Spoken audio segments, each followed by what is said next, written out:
बिस्मिल्लाहिर्रहमानिर्रहीम। अस्सलाम वालेकुम नाज़रीन। इस वीलॉग के अंदर कुछ गुजारिशात हैं मेरी इबाद फ़ारूक साहब के साहबजादे अम्मार को लेकर। बेटे बच्चे हम सब के साझे होते हैं, खुदारा फैमिलीज़ का थोड़ा सा ख्याल किया करें। कुछ गुजारिशात वो मैं आपके सामने रख देता हूँ। और सेकेंडली, आज पाकिस्तान के अंदर शटर डाउन हड़ताल की कॉल थी, महंगाई को लेकर, बिजली के बिलों को लेकर। उसमें क्या होता रहा है आज सारे पाकिस्तान के अंदर और अभी तक क्या हो रहा है, जब मैं आपसे मुखातिब हूँ थोड़ी सी उसके ऊपर बात करते हैं। Let's talk about Ammar first. Ibad Farooq साहब पाकिस्तान तहरीक इंसाफ के टिकट होल्डर हैं, ठीक है। इबाद फ़ारूक साहब 9 मई के वाक़यात में पकड़े गए थे, उनमें गिरफ्तार हुए में। अम्मार की तबीयत बहुत ख़राब है। Ammar is an ICU of a hospital in Lahore. ICU के अंदर है, इंटेंसिव केयर यूनिट के अंदर है। लेकिन कुछ मखसूस हैंडल्स ट्विटर के ऊपर, कुछ मखसूस यूट्यूबर जो हैं वो खुदा न खास्ता अम्मार की हालत को लेकर एक इतना घटिया प्रोपोगंडा कर रहे हैं कि जिससे उस अम्मार की इबाद फ़ारूक साहब की फैमिली की परेशानियां मज़ीद बढ़ रही हैं। बच्चा कोमा में नहीं है, Ammar is not in coma. वो उसकी हालत बहुत बिगड़ चुकी हुई है।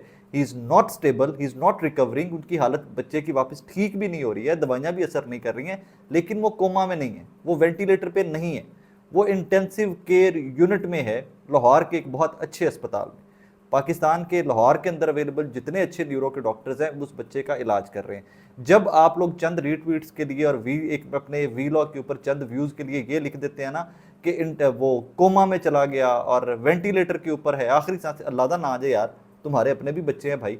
मुझे उन्हीं की फैमिली में से किसी ने एक वो स्क्रीनशॉट भेजा है कि देखें साकिब लोग क्या कर रहे हैं। किसी ने लिखा हुआ था बच्चा आखिरी सांस से ले रहा है। यार नहीं ले रहा भाई, अल्लाह पाक तुम उसको दुआ करो खुदा के बंदो कि अल्लाह उस बच्चे को ज़िंदगी दे, अल्लाह उसको सलामत रखे, अल्लाह उस ख़ानदान की मुश्किलें कम करे। तुम लोग बेशर्मी के बाजे बजा रहे हो, बेगैरत लोगो।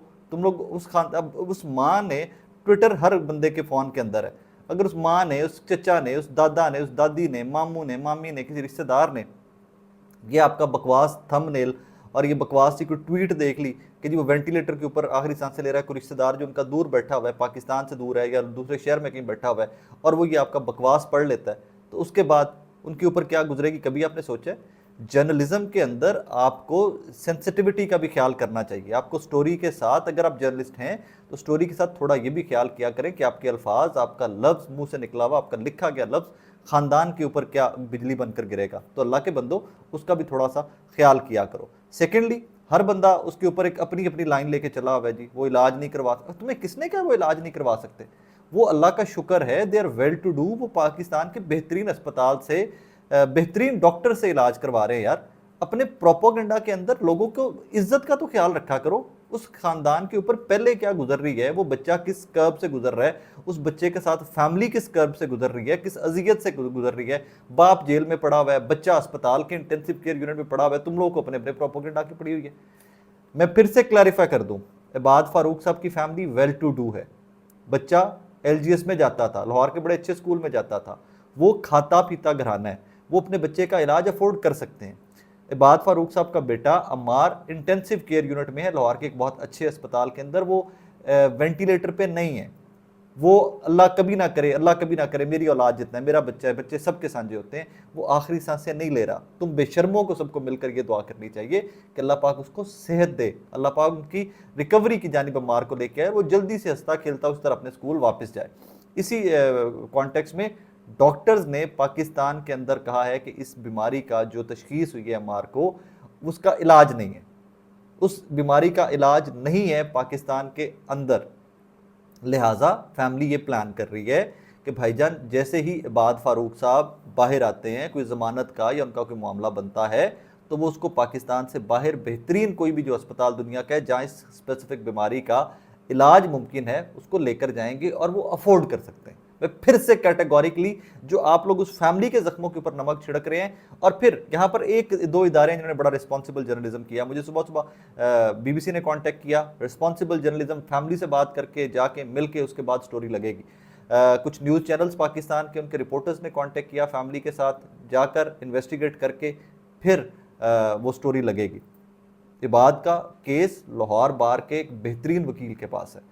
सो जो प्रॉब्लम सबके साथ चल रहे हैं वो इस फैमिली के साथ भी कानूनी तौर के ऊपर चल रहे हैं, लेकिन उस बच्चे की ज़ात को लेकर प्रोपेगेंडा मत कीजिए। इसका पर्पस इस वीलॉग का सिर्फ कुछ क्लैरिफिकेशंस थी कि आप लोग उनकी परेशानियों में कमी की बजाय प्रोपेगेंडा से आप उस ख़ानदान की, उस बच्चे के वालिदैन की, फैमिली की परेशानियों में मज़ीद इजाफा कर रहे हैं। ऐसा मत किया करें, दर्द रखा करें, दिल रखा करें, कुछ जज्बात रखा करें कि ये अल्लाह ना करे कल को आपके मेरे किसी के साथ भी ये सब कुछ हो सकता है। सो उतनी ही स्टोरी रिपोर्ट किया करें कि जिससे लोगों के पर्दे भी रह जाए, उतनी ही स्टोरी रिपोर्ट किया करें कि जहां लोगों को मॉरल सपोर्ट भी मिले, ना कि उल्टा आप उनको हर्ट करें अपने चंद व्यूज और चंद रीट्वीट्स के लिए। Thank you very much. Second, आज पाकिस्तान के अंदर ताजरान जो हैं मुख्तलिफ शहरों के, उन्होंने शटल डाउन हड़ताल की कॉल दे रखी थी पाकिस्तान पूरे के अंदर कि जनाब महंगाई के ख़िलाफ़, बिजली के बिलों के ख़िलाफ़। इस पर ताजर बहुत एक्टिव, पहली दफ़ा मैंने बड़े अरसे के बाद देखा है कि ताजर इस हद तक मुत्तहिद होकर एक कॉज के लिए निकले हैं कि यार बिजली के बिल बहुत ज़्यादा आए हैं, लोग मर रहे हैं, सो हमें इसके ऊपर स्टैंड लेना है। अच्छा, मैंने इसमें कुछ इन्फॉर्मेशन इकट्ठी करने की कोशिश की है कि जी किस किस शहर के अंदर किस हद तक एहतजाज हुआ है, किस हद तक शटर डाउन रहा है, किस हद तक मार्केटें बंद रही हैं और ये एहतजाज की कॉल किस हद तक कामयाब रही है। इससे सिर्फ एक चीज़ मैं जानना चाहता था कि आम आदमी किस हद तक इफेक्ट हुआ है कि वो इसके ऊपर रिएक्ट करता है। मेरी ये बड़ी सिंपल सी परसेप्शन थी या सिंपल सा एनालिसिस था इसके ऊपर कि जिस हद में, जिस शहर में जिस हद तक शहरी इफेक्ट हुए होंगे वो इस एहतजाज में शरीक हुए होंगे, मुझ समेत वो एहतजाज में शरीक हुए होंगे।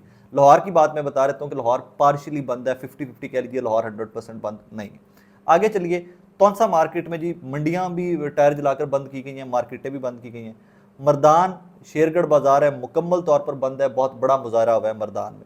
जेलम में 80% हड़ताल मुझे रिपोर्ट की गई है दोस्तों की जानिब से वहाँ पे कि 80% मार्केटें जेलम की बंद हैं, शटर डाउन है।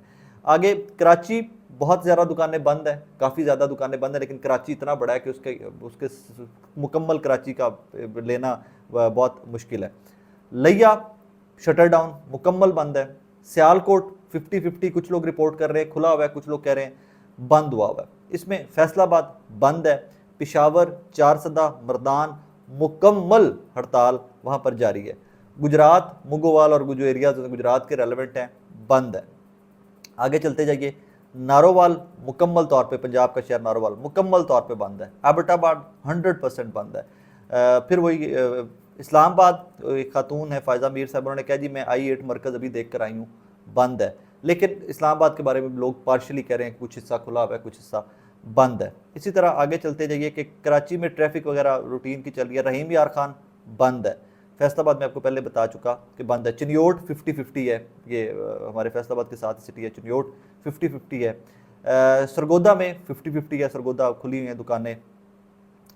आगे वही के फैसलाबाद भी कुछ लोग रिपोर्ट कर रहे हैं कि खुला हुआ है, कुछ लोग कह रहे हैं कि मुकम्मल तौर के ऊपर बंद है। इसमें समझने की बात एक है, ये मसला बिजली के बिल का हर बंदे का, महंगाई मसला हर बंदे का, लेकिन इसके ऊपर रिएक्ट करना ना करना वो आपकी अपनी कॉल है। मैं कभी भी गैर जमहूरी तरीके, मैं हमेशा से कहता हूँ कि अपने जायज़ हक़ के लिए एहतजाज कीजिए, लेकिन जमहूरी तरीके से। कोई तोड़ फोड़ नहीं होनी चाहिए, कोई नुकसान इमलाक को नहीं होना चाहिए, कोई गंदी नारेबाजी नहीं होनी चाहिए, कोई गलाजत नहीं होनी चाहिए। पुरअमन एहतजाज बेहतरीन पैगाम होता है हुकूमत को। अब यहाँ पर सोचने की बात एक है, मुझे सिर्फ ये रिपोर्ट करने का मकसद, बैकग्राउंड बनाने का मकसद सिर्फ एक था। काकड़ साहब तो कहते हैं कि महंगाई इतनी नहीं है कि इसके ऊपर मुल्क में एहतजाज किया जाए, हुकूमत तो चैन ही चैन लिख रही है, उनको तो सब ठीक है, नॉर्मल है। अब यहाँ पर सोचने की बात क्या है कि वो डिस्कनेक्ट क्यों है हुकूमत का और अवाम का? दैट इज़ माई क्वेश्चन, कि हुकूमत को एक्चुअल रिपोर्ट या एक फैक्ट्स जो हैं वो रिपोर्ट क्यों नहीं हो रहे? वो कौन से फैक्टर्स हैं जो हुकूमत को कह रहे हैं कि तुम चुप करके लगे रहो, सब ठीक है, तो नगे रखो तुसी? क्यों भाई? उनको बताओ कि काकड़ साहब आप जिस मुल्क के अब जवाबदेह हो, क्योंकि निगरान वज़ीर आज़म भी होते हैं, वज़ीर आज़म और जवाबदेह हो, तो जनाब मुल्क का बड़ा गर्क हुआ पड़ा इस टाइम पे महंगाई से और गुर्बत से। अब इसके ऊपर ये है एक स्टांस मेरा, एक्चुअल इसके ऊपर वर्जन आपका और मेरा, हम सबका ये होना चाहिए कि जनाब जो 16 महीने टोला बैठा हम पे हुकूमत करता रहा PDM का, पूरे मुल्क के सियासी जमातें इकट्ठी होकर जो हम पे हुकूमत करती रही हैं, जो बेज़रखेज़ तरीन दिमाग जिनको हम समझते हैं सारी ज़िंदगी, जो हम पर बैठ कर हुकूमत करते आए हैं, उन्होंने 16 महीने में मुआशी पॉलिसियों का इस मुल्क का इतना बड़ा गर्क कर दिया है कि उनका मलबा निगरान के ऊपर फेंक कर पिछलों को भूल मत जाइएगा। मैं फिर से कह रहा हूँ कि जो बड़ा गर्क इस मुल्क का पिछले 16 महीने के अंदर PDM और सारे मुल्क की सियासी जमातों ने मिलकर किया है, उनका मलबा काकड़ साहब की कैबिनेट में मत फेंकिएगा। ये अपनी जगह पे कसूरवार हैं, वो अपनी जगह पे कसूरवार है, लेकिन मेन कसूरवार वो है क्योंकि उन्होंने 16 महीने हुकूमत की है, ये निगरान है।